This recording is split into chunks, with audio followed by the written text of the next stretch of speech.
Social মিডিয়ায় কত শত সব ভিডিও দেখছি। এই যে লজ্জাবতী গাছ শুইলেই গুটিয়ে যায়, কত কিছু ওদের ভিডিওতে হাজার হাজার লাইক কমেন্ট পড়ে।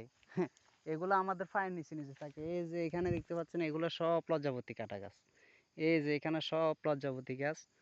আহ, গরু চড়াইতে আসছি, তারপরে এই যে এদিকে আহ, শত শত কিলোমিটার, সরি, শত শত বিঘা জমি আছে, অনেক জায়গা যেগুলো অনেক জঙ্গল আর জঙ্গল, অনেক গাছগাছালি। এখন সোশ্যাল মিডিয়ার বদলতে দেখতেছি, জানতেছি যে অনেক ফল ফলাদি যেগুলো আমরা ছোটবেলা থেকে খাইছি, জঙ্গলে এসে গরু চড়াইতে এসে খাইছি, ওইগুলা শরীরের জন্য অনেক উপকারী, অনেক কিছু।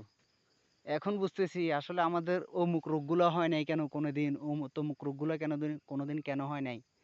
আসলে এগুলো হয় নাই আমাদের এজন্য যে আমরা এই গরু চড়াইতে আসলে এইটা ওইটা সেইটা দুপুরে ভাত খাইতাম না, এই ফল ওই ফল জঙ্গলের বিভিন্ন বনু ফল খেয়ে সারাদিন কাটিয়ে দিতাম।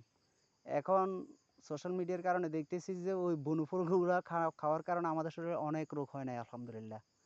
আসলে আমরা জঙ্গলের থেকে অনেক ভালো আছি, আলহামদুলিল্লাহ। শহরে যাই, শহরেও চাকরি করি, কিন্তু এইখানকার মতন লাইফ ওইখানে পাই না।